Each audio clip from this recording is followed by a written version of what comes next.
Hello and welcome. Our next topic is economic systems. What do we mean when we talk about economic systems? Have you heard the word before? Let's get started.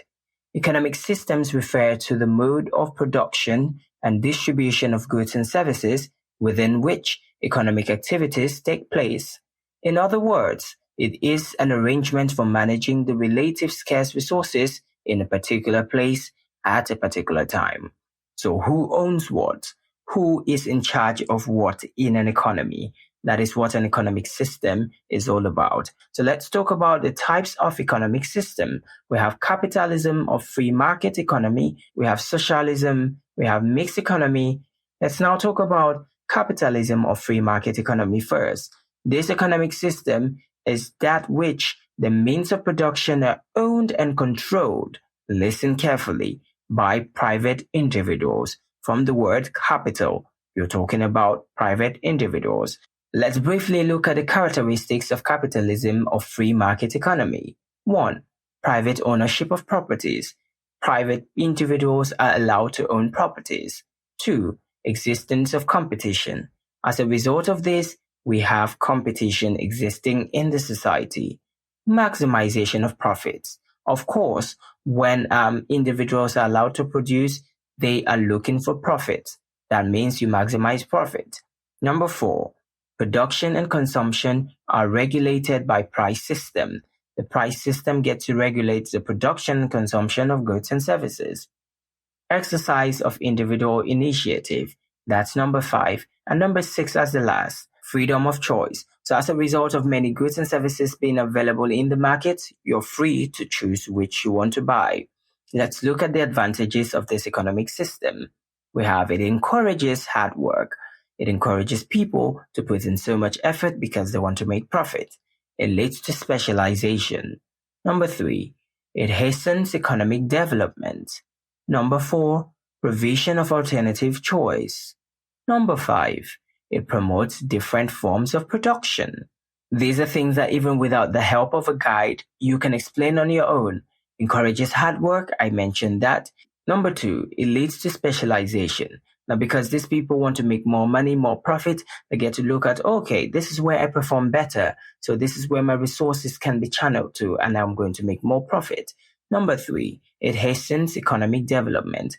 As everybody's contributing, everybody's trying to make profit, it gets to hasten the economic development of that particular society.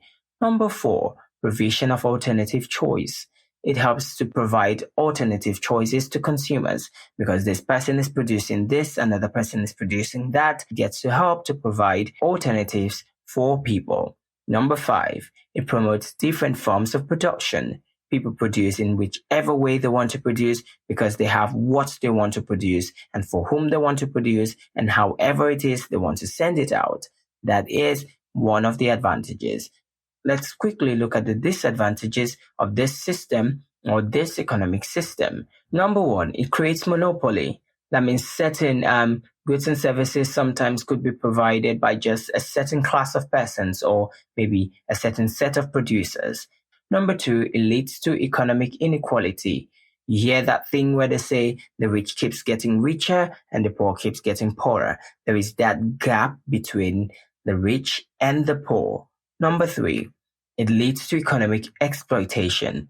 Most people are exploited in this setting. Number 4, unhealthy rivalry. As a result of this exploitation, there's unhealthy rivalry. Everybody wants to make profit. Everybody wants to stand out. Everybody wants to be on top of the chain, which is unhealthy for the society. Number 5, we have it increases crime rate. Because of this competition, because of whatever is happening, there is an increased crime rate in the society. Let's look at the next type of system, socialism and centrally planned economy. This is the type of system in which the means of production and means of distribution are collectively owned and controlled by who? The government.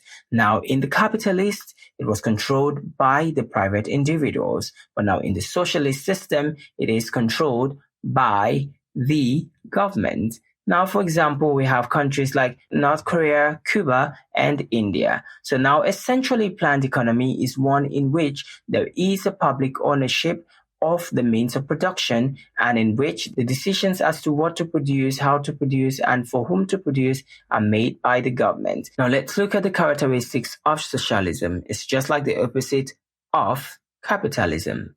Now we have number one, non-profit making. The government is not so involved in making profit, unlike in the capitalist system. Number two, promotion of welfare. Now, the government is not really concerned with making profit. They're trying to promote the welfare of the citizen. Number three, equitable distribution of income. They're trying to make sure they bridge that gap between the rich and the poor.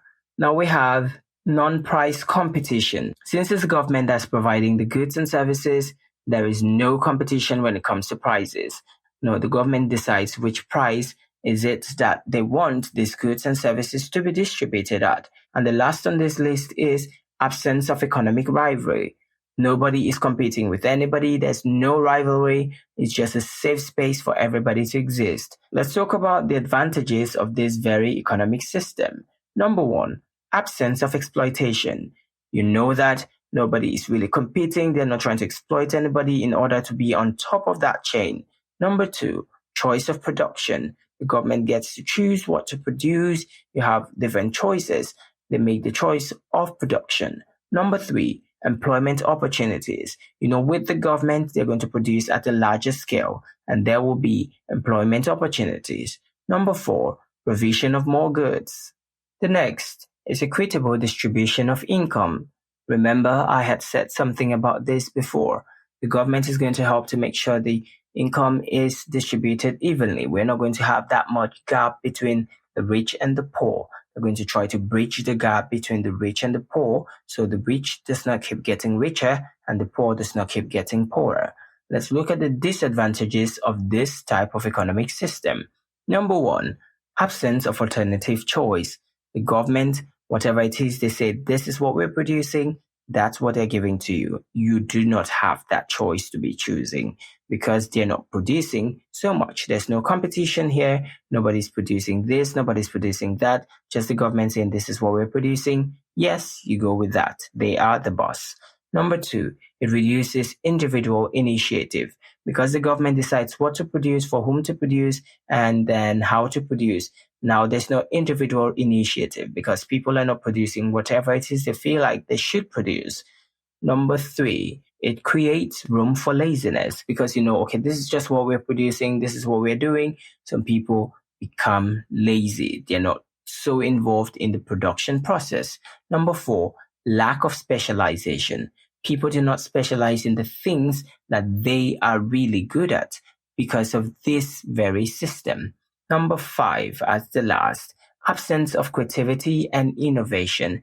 Yes, as a result of the government deciding on everything, there is absence of creativity and innovation. People do not get to recreate things. People do not get to do things in creative ways. People do not get to innovate. People do not say, okay, this is how I want it to be. This is how I want it to be. Let's do it this way. I think my competitor is doing it this way. If I do it this way, it's going to be better and people patronize me more. No, that is not available or that's not present in this system because the government decides everything. Let's talk about the mixed economy. Can you guess the meaning? Good and fine, you got that.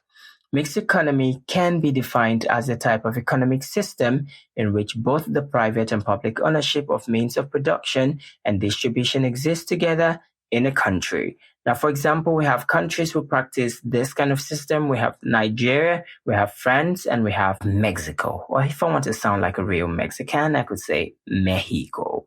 Characteristics of the mixed economy. So unlike these other ones, we have joint participation. We have joint participation from the government and individuals. Joint decisions. We have the individuals, we have the government coming together to make decisions. We have freedom of choice. Of course, remember the feature of capitalism where we have freedom of choice, right? Now they bring that feature to this very system. There's freedom of choice. You can choose from whichever product is being produced by the private individuals. We have economic freedom. Everybody's free to do whatever it is he likes, but within the confines of the law. Remember that. Number 5, fair competition. There's a competition there, but it's not as unhealthy as it used to be. Let's talk about the advantages of the mixed economic system. 1, it encourages private initiative.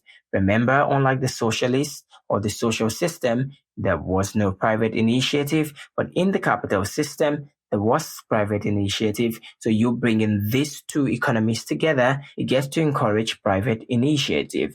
Number 2, there is freedom of choice. You're free to choose from the variety of products made available to you. Number 3, equitable distribution of income. There is equitable distribution of income. The gap between the rich and the poor keeps on narrowing down. Number 4, it ensures economic development. As all this production keeps on going on, you are ensuring economic development. Number 5, it ensures job security.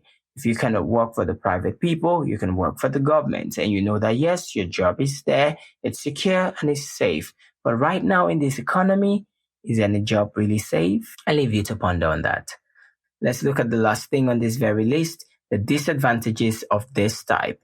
And what are the disadvantages of the mixed economic system? We have inequality of wealth. Yes, the capitalist system always brings that. Number 2, emphasis on profit. Everybody wants to make profit. There is this cutthroat need for making profit, which leads to lack of efficiency. People sometimes are just producing because they want to make money. They're not so efficient in their production.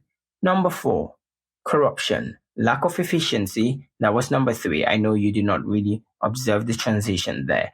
Number 4, corruption and mismanagement. Of course, most people will say, yes, they brought the government into it, so that's what you should expect. But no, even individuals are corrupt. Private entities, we have corrupt people. Corruption is a thing that is in the society, and we do not know how and when it's going to completely leave the society. That sounds like an impossible task, but we'll keep trying our best. Number 5 as the last, exploitation of labor. Everybody wants to produce, the government wants to produce, private individuals want to produce. Some people are working, but they do not get as high as they're supposed to earn from that particular job. There is exploitation of labor. Now, this brings us to the end of this particular video, but I will implore you, I like to say this, please try your best to make sure you understand everything that was taught in this very lesson. If you do not, take out some time to ask yourself some questions, take out some time to study, to ask friends, to consult textbooks or whichever material it is you have to ensure that you get to understand everything that was taught in this lesson. And once you understand that, you are ready for the next lesson.